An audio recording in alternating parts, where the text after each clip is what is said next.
ጤና ይስጥልኝ ውድ ተመልካቾቻችን ለህዳር 16 2018 ዓ.ም በጣም ደስ የሚል አዲስ ዜና አለን። ፋኖን ለመክበብና ለመደምሰስ ተርቸኮል ሊባኖስ ላይ 9 ዲሽቃና በርካታ መድፎችን አስከትሎ የመጣ ሰራዊት በፋኖ ከባድ ምትና ጀግንነት ተደምስሰዋል። ይህንን የተርቸኮል ሊባኖስን አኩሪና አዲስ የድል መረጃ እንዳይመልጣችሁ እስከ መጨረሻው ደቂቃ ድረስ ከኛ ከ5 ደቂቃ ሚዲያ ጋር አብራችሁን ቆዩ፣ እናስደምጣችኋለን። ቪዲዮውንም ለብዙ ሰው እንዲዳረስልን ላይክ በማድረግ እንድታግዙን እንጠይቃለን። እናመሰግናለን።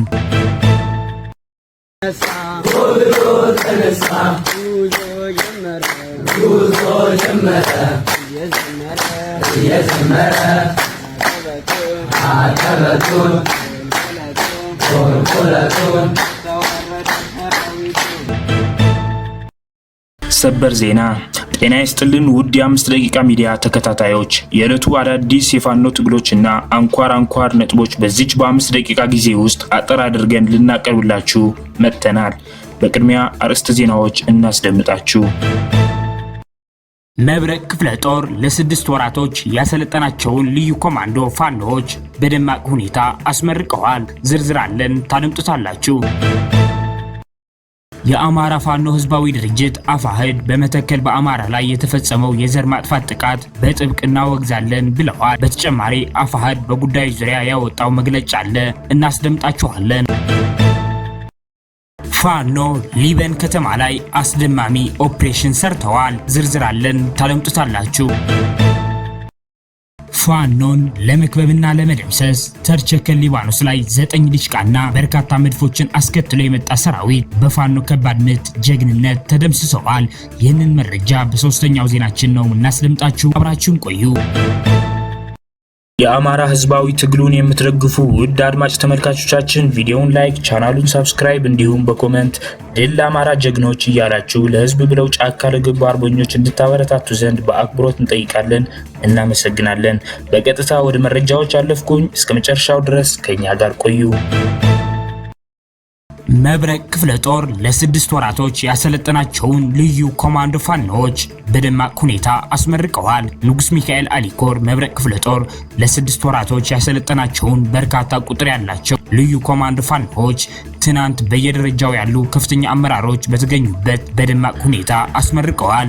ሚኒሊክ እዝ አደረጃጀቱን በማዘመን የህልውና ትግሉን አጠናክሮ እየታገለ ያለ ሲሆን ሰራዊቱን በመደበኛና በልዩ ኮማንዶ ፋኖዎች ደረጃ በሰው ኃይልና በጦር መሳሪያ ማጠናከሩን በከፍተኛ ሁኔታ እየሰራበት ይገኛል።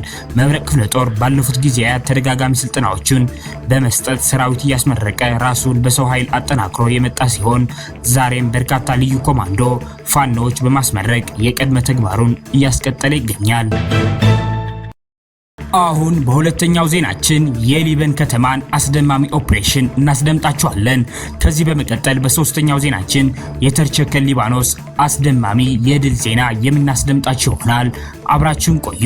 2 የአገዛዙ ወንበር አስጠባቂ ኮሎኔሎች እየተጎማለሉ ባሉበት የሊበን ከተማ አስደማሚ ኦፕሬሽን ተሰርተዋል። የሰሜን አቸፈር ወረዳ ከሆነችው ሊበን ከተማ ላይ መሽጎ ያለው ጡት ቆራጩ የጁላ ሰራዊትና አጥቦ አይለብሴ ሚሊሻ ከባድ ምት ደርሶባቸዋል። ሌሊት ላይ ፋኖን ለማፈን ያሰበው ጡት ቆራጭ ሰራዊት ከሊበን እንዲሁም ከሊበን ቆንገሪና ከሊበን ወደ ሳንክራ ሲወጣ ከኮሎኔል የበለጡት የቢትወደድ አያሌው መኮንን ብርጌድ የጦር ጠበብቶቹ ስስ ብልት በመለየት ሊበን ከተማ ላይ ሰርጎ ገብቶ በማደር ጠላት እቅዱን ሳይፈጽም ታቅዶበት እምሽክ ተደርገዋል። በዚህ ውጊያ የተማረከ 13 ክላሽ 70 የክላሽ ተተኳሽ በደረሰን መረጃ የሞተ ደግሞ ወደ 20 እንደሚደርስ አረጋግጠናል። የሊበን ከተማ ሆስፒታልም በቁስለኛ ተጥለቅልቀዋል። ፋኖን ለመክበብና ለመደምሰስ ተርቸኮል ሊባኖስ ላይ 9 ዲሽቃና በርካታ መድፎችን አስከትሎ የመጣ ሰራዊት በፋኖ ከባድ ምት ጀግንነት ተደምስሰዋል። 206ኛ ኮር 14ኛ ክፍለ ጦር ቃኝና መሐንዲስ የጅበላ ሙተራ ሻለቃ ባደረጉት ታላቅ ተጋድሎ ጀብድ ተሰርተዋል። ትናንት የአርመኒያው ሰራዊት ከደብረ ኤልያስ፣ ደብረ ማርቆስና አማኑኤል ከተሞች በመነሳት ወደ ተርቸኮል ሊባኖስ በ3 አቅጣጫ 9 ዲሽቃ በያዘ ኃይል በበርካታ መድፍ የታገዘ ጥቃት ለመሰንዘር ቢንቀሳቀስ ቢንቀሳቀስም ከጠዋቱ 12 ሰዓት ጀምሮ በተደረገበት የደፈጣ ጥቃትና መደበኛ ውጊያ በርካታ የሰራዊት አባላት ተደምስሰዋል። የማዕከላዊ እዝ 602ኛ ኮር 32ኛ ክፍለ ጦርን በተወርዋሪነት የተጠቀመው የአርመኒያው ሰራዊት ተጨማሪ ድጋፍ ሰጪ ይዞ ቢንቀሳቀስም ሁለት ግንባር በተከፈተበት ውጊያ ትስስሩ ተቋርጦ ወደ ኋላ አፈግፍጓል። ጨለማን ከለላ በማድረግ ስምሪቱን ያደረገው ጠላት በቴዎድሮስ እዝ በ206ኛ ኮር የ14ኛ ክፍለ ጦር ቃኝና መሐንዲስ ቸርተከል ላይ በተደረገው የደፈጣ ጥቃት ሙትና ቁስለኛ ሲሆን በሊባኖስ ግንባር ደንባ ላይ ከፍተኛ ትንቅንቅ የፈጸመችው ጀበላ ሙተራ ሻለቃ አስደናቂ ጀብድ ፈጽማለች። በቸርተከሉ ውጊያ ጠላት ተቀጥቅጦ ወደ ኋላ ሲመለስ አስክሬኑን ቀብረው በሁለት አምቡላንስና ፓትሮል ቁስለኛውን ተሸክመው ፈርጥጠዋል።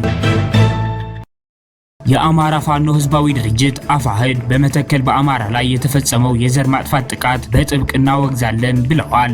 በተጨማሪ አፋሕድ በጉዳዩ ዙሪያ ያወጣው መግለጫ አለ፣ አድምጠነው እንመለስ። ሰላም ጤና ይስጥልኝ። በቅድሚያ በያላችሁበት አህጉር የከበረ ሰላምታ ይድረሳችሁ። በመቀጠል የአማራ ፋኖ ህዝባዊ ድርጅት አስቸኳይ መግለጫ በመተከል በአማራ ላይ የተፈጸመ የጄኖሳይድ ጥቃትን በጥብቅ እናወግዛለን። ትግላችንን በማጠናከር ተግባራዊ ምላሽ እንሰጣለን። ህዳር 15 2018 ዓ.ም አማራን ለመበቀልና ለማዳከም ተብሎ ከጎጃም ጠቅላይ ግዛት ላይ ያለ ህዝብ ፈቃድና ይሁንታ በኃይል ተቦጭቆ በተወሰደው መተከል ዞን ቡለን ወረዳ ከዚህ በፊት አማራዎች በጅምላ ተጨፍጭፈው በአንድ ጉድጓድ ውስጥ በተቀበሩበት ጉጂ ቀበሌ ህዳር 13 2018 ዓ.ም ከጠዋቱ 12 ሰዓት በአማራ ላይ በተፈጸመው ብሔር ተኮር የጅምላ ጥቃት ከ40 በላይ ህፃናት፣ ሴቶች፣ አረጋውያንና ሰላማዊ ገበሬዎች በታጣቂዎች በጅምላ የተጨፈጨፉ ሲሆን ለጊዜው ቁጥራቸው በውል ያልታወቀ ደግሞ ቆስለው በህይወትና ሞት መካከል እየዋዠቁ በመሆኑ የሟቾች ቁጥር በቀጣይ ቀናት ይጨምራል ተብሎ እየተጠበቀ ይገኛል። በስልጣን ቢጣሉም በዓላማና ግብ አንድ በሆኑት ኦህዴድ ብልጽግናና ሸኔ የተቀነባበረው ይህ ጄኖሳይዳዊ ጭፍጨፋ ኢላማ ያደረገው በጠላትነት የፈረጁትን አማራን ቢሆንም በሩዋንዳ ጄኖሳይድ ከተፈጸመበት ቱትሲ ጋር የተገኙ የሁቱ ብሔር አባላት አብረው እንደተጨፈጨፉት ሁሉ አሁንም ከአማራ ህዝብ ጋር አብረው የተገኙ የሽናሻና የጉምዝ ማህበረሰብ አባላትም ተገድለዋል፣ ቆስለዋል፣ የጥቃቱ ሰለባ ሆነዋል። ይህም በአማራ ላይ የተለኮሰው የጄኖሳይድ ጦርነት መላ ኢትዮጵያውያንን የሚበላ እሳት ስለመሆኑ ተጨባጭ ማሳያ ነው። የአማራ ህዝብ ከመቼውም ጊዜ በላይ ራሱን ከጅምላ ጥቃት ለመከላከል የጀመረውን ትግል እንዲያጠናክር ይህ ዘር ተኮር ጭፍጨፋ የማንቂያ ደወል ሊሆን ይገባል። የጄኖሳይድ አደጋው በትግላችን ያመከነው ያለፈ ችግር አይደለም። ራሳችንን ለመከላከል እየታገልን ባለንበት የአሁኑ ጊዜ በላያችን ላይ ያጠላ አደጋ ቢሆንም በዚያ ብቻ የተገደበም አይደለም። እንዲያውም ከሁሉም በላይ ነገና ከነገ ወዲያ ከፍተኛ ጥፋት ሊያደርስ የሚችል በይደር የተቀመጠ አደጋ መሆኑ በተለይ በኦሮሚያ ክልላዊ መንግስት እየተደረጉ ከሚገኙት ወታደራዊ ዝግጅቶች አኳያ ቁልጭ ብሎ የሚታይ ታሪካዊ ፈተና ነው። በዚህ አውድ የአማራ ህዝብ የመጀመሪያ መስመር ከጥቃት ራሱን መከላከያው የፋኖ ትግል ነው። እስካሁን ባለው ሂደት ይህን ትግል የሰው ኃይል በማዋጣትም ሆነ በፋይናንስ በመደገፍ በሁለቱም ትከሻው ተሸክሞ የሚገኘው ድሃው አርሶ አደር ነው። ምንም እንኳን ይህ የህብረተሰባችን ክፍል ሰለቸኝ ደከመኝ ብሎ የተማረረ ባይሆንም የከተማ ነዋሪዎች፣ ነጋዴዎች፣ ምሁራን፣ የመንግስት ሰራተኞች፣ የአገዛዙ ሰራዊት አባላት፣ መምህራን፣ ተማሪዎችና ሌሎችም በተደገሰው የጅምላ ጭፍጨፋ በመጀመሪያ ረድፍነት የተቀመጣችሁ እናንተ መሆናችሁን ተረድታችሁ የህልውና ትግሉን የምትቀላቀሉበት ወይም ካላችሁበት ሆናችሁ የምታግዙበት ሁኔታ እንድታመቻቹ እንማጸናችኋለን። የዓለም አቀፉ ማህበረሰብ ለረጅም ጊዜ የምናቀርባቸውን የተማጽኖዎችና ጥሪዎች ምላሽ የነፈገን መሆኑ የማይጠፋን ቢሆንም ተስማማንም አልተስማማንም የጥቃት ሰለባ ለሆኑ ንጹሃን ድምጽ የመሆን ግዴታ እንዳለብን ግምት ውስጥ በማስገባት ይህንን ድርጊትም ሆነ ከዚህ በፊት የተፈጸሙትን አሰቃቂ የጅምላ ወንጀሎች የሚመረምር ገለልተኛ የባለሙያዎች ቡድን ተቋቁሞ ምርመራ እንዲያደርግና ተጠያቂዎች ለፍርድ እንዲቀርቡ እንጠይቃለን። ክብርና ሞገስ ለሰማዕታት። ድል ለአማራ ፋኖ ህዝባዊ ድርጅትና የአማራ ፋኖ ሁሉ። ድል ለአማራ ህዝብ፣ ድል ለኢትዮጵያ ህዝብ። ህዳር 15 2018 ዓ.ም የአማራ ፋኖ ህዝባዊ ድርጅት ምክትል የህዝብ ግንኙነት መምሪያ ኃላፊና የአማራ ፋኖ ህዝባዊ ድርጅት ሸዋ ጠቅላይ ግዛት እዝ ዋና ቃል አቀባይ አርበኛ አበበ ሙላቱ ከግንባር አመሰግናለሁ። አርበኛ አስቻሉ አለባቸው እባላለሁ። የአማራ ፋኖ ብሔራዊ ኃይል ሰሜን አማራ ቀጠና በላይ ዘለቀ ለይሰው ካሳ ሁለተኛ ኮር የቋራ ወንዳክ ለጦር ዝግጅት ኃላፊ ነኝ። እንግዲህ እንደሚታወቀው እንግዲህ ከሰሞኑ ደግሞ ያው እንግዲህ በቋራ አካባቢ ያው ያለምንም እረፍት አውደ ውጊያዎች እየተከናወኑ መቆየታቸው ይታወቃል። በየሰዓቱ በየቀኑ በየደቂቃው ነው አውደ ውጊያዎችን ያደረግን ያለ ነው። እንደ ቋራ ኦሜላ ክፍለ ጦር እንግዲህ በዚህ ቀጠና ደግሞ እንደምታውቁት ያው ጠላት የመጨረሻ በርካታ ሴራዎችን እየሰራ ያለበት ሁኔታ ነው ያለው። ነገር ግን እሱ ባሰበውና ባቀደው ልክ እየሄደለት እንዳልሆነ እኛ ማረጋግጠናል። በአፈሙዝ ያልቻለውን በፖለቲካ ሴራ ጠምዞ ለመጣልና ማህበረሰቡን ለማታለል ከሰሞኑ ደግሞ ተጠምዷል። በተለይ በቋራና አካባቢ ለይስሙላ ገብቶ ገጠራማ አካባቢዎች ላይ በሚያደርጋቸው የውሸት ፕሮፓጋንዳዎችን ማህበረሰቡ የነቃበት ሁኔታ ነው ያለ።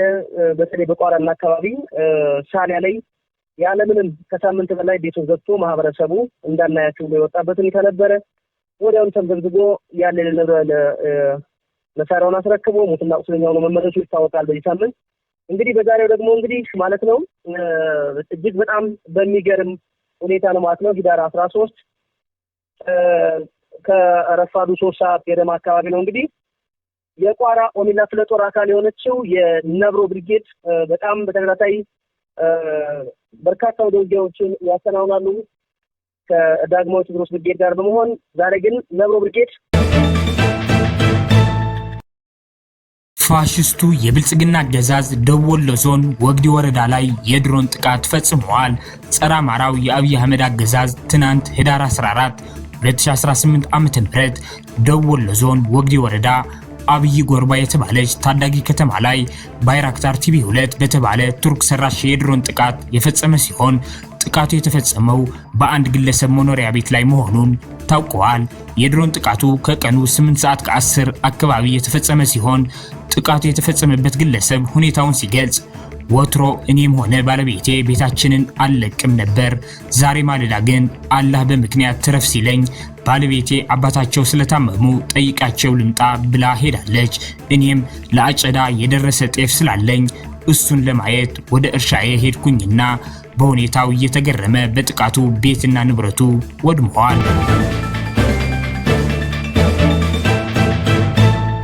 አድማጭ ተመልካቾቻችን ለሰዓቱ የነበሩን የ5 ደቂቃ ዜናዎች እነዚህን ይመስላሉ። በቀጣይ የምንሰራቸው ዜናዎች እንዲደርሷችሁ ቻናሉን ሰብስክራይብ በማድረግ እንዲሁም የደወል ምልክቷን በማብራት ቤተሰብ እንዲሆኑ እንጠይቃለን። እናመሰግናለን።